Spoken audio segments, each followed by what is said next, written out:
ನಲಪಾಡ್ ಮನೆ ಮೇಲಿನ ಇಡಿ ದಾಳಿಗೆ 10 ಲಕ್ಷ ರೂಪಾಯಿ ಕಾರಣ ಆಯ್ತಾ ಎನ್ನಲಾಗ್ತಾ ಇದೆ. 2020ರಲ್ಲಿ ಬಿಟ್ಕಾಯಿನ್ ವಂಚನೆ ಸಂಬಂಧ ಶ್ರೀಕಿ ವಿರುದ್ಧ ಅಶೋಕ್ ನಗರ ಪೊಲೀಸ್ ಠಾಣೆಗೆ ಯಶೋಧಾ ದೇವಿ ದೂರನ್ನು ನೀಡಿದರು. 28 ಲಕ್ಷ ರೂಪಾಯಿ ಬಿಟ್ಕಾಯಿನ್ನಲ್ಲಿ ಹೂಡಿಕೆ ಮಾಡಿದರೆ 45 ಲಕ್ಷ ರೂಪಾಯಿ ಲಾಭ ನೀಡುವುದಾಗಿ ಆಮಿಷ ತೋರಿಸಿದ್ರು. ಹೂಡಿಕೆ ಹಣ ಲಾಭ ಯಾವುದನ್ನು ನೀಡದೆ ಶ್ರೀಕಿ ಗ್ಯಾಂಗ್ ವಂಚಿಸಿತ್ತು. ಈ ಪ್ರಕರಣದ ತನಿಖೆಗಾಗಿ ರಾಜ್ಯ ಸರ್ಕಾರ ಎಸ್ಐಟಿ ರಚನೆ ಮಾಡಿತ್ತು. ಪ್ರಕರಣದ ತನಿಖೆ ವೇಳೆ ಮೊಹಮ್ಮದ್ ನಲಪಾಡ್ ಹೆಸರು ಪತ್ತೆಯಾಗಿತ್ತು. ಬಿಟ್ಕಾಯಿನ್ ಹ್ಯಾಕ್ ಮಾಡಿ ಬಾಂಬೆ ಮೂಲದವನಿಗೆ ಶ್ರೀಕಿ ಕಳಿಸಿದ್ದ. ಬಾಂಬೆ ಮೂಲದ ವ್ಯಕ್ತಿಯಿಂದ ನಲಪಾಡ್ ಅಕೌಂಟ್ಗೆ ಹಣ ವರ್ಗಾವಣೆ ಮಾಡಿದ. ಈ ಹಿಂದೆ ಹಣ ವರ್ಗಾವಣೆ ಕುರಿತು ಎಸ್ಐಟಿ ಅಧಿಕಾರಿಗಳು ನಲಪಾಡ್ ವಿಚಾರಣೆ ನಡೆಸಿದ್ರು.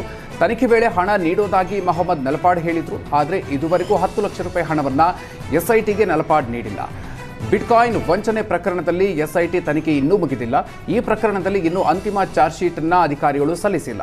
ಇದೇ ಪ್ರಕರಣದಲ್ಲಿ ಕೇಸ್ ದಾಖಲಿಸಿಕೊಂಡು ಇಡಿ ಅಧಿಕಾರಿಗಳು ತನಿಖೆಯನ್ನು ಮುಂದುವರೆಸಿದ್ದಾರೆ.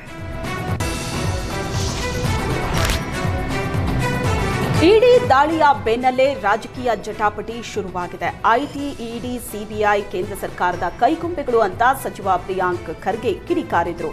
ಟಾರ್ಗೆಟ್ ಮಾಡಿ ಸಾವಿರಾರು ರೇಡ್ಗಳನ್ನ ಮಾಡಿದ್ದಾರೆ. ಈ ಹಿಂದೆ ಶ್ರೀಕಿ ಪರಿಚಯದ ಬಗ್ಗೆ ನಲಪಾಡ್ ಹೇಳಿದ್ದಾರೆ. ಯಾವ ಕಾರಣಕ್ಕೆ ದಾಳಿ ಅನ್ನೋದನ್ನ ಇಡಿ ಸ್ಪಷ್ಟಪಡಿಸಬೇಕು ಅಂತ ವಾಗ್ದಾಳಿ ನಡೆಸಿದ್ರು.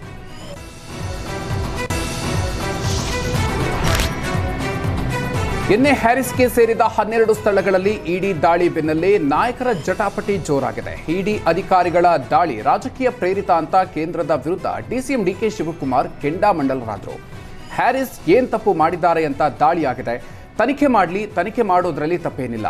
ಈ ಹಿಂದೆ ಯಾವುದೋ ಕೇಸ್ ಆಗಿತ್ತು ಅಂತ ಗೊತ್ತಿದೆ. ಅದಕ್ಕೂ ಈ ದಾಳಿಗೂ ಸಂಬಂಧ ಇಲ್ಲ ಅಂತ ಡಿಕೆ ಶಿವಕುಮಾರ್ ಹೇಳಿದ್ದಾರೆ.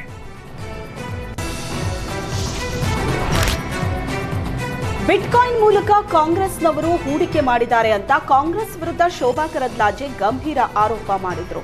ಅಕ್ರಮದ ಮಾಹಿತಿ ಮೇರೆಗೆ ಇಡಿ ಅಧಿಕಾರಿಗಳು ದಾಳಿ ಮಾಡಿದ್ದಾರೆ. ಕಾಂಗ್ರೆಸ್ ನಿರಂತರ ಆರ್ಥಿಕ ಅಪರಾಧ ಕೃತ್ಯದಲ್ಲಿ ಭಾಗಿಯಾಗ್ತಿದೆ. ಎಲ್ಲದರಲ್ಲೂ ರಾಜಕೀಯ ಹುಡುಕೋದೇ ಕಾಂಗ್ರೆಸ್ನವರ ಕೆಲಸ ಆಗಿದೆ ಅಂದ್ರು.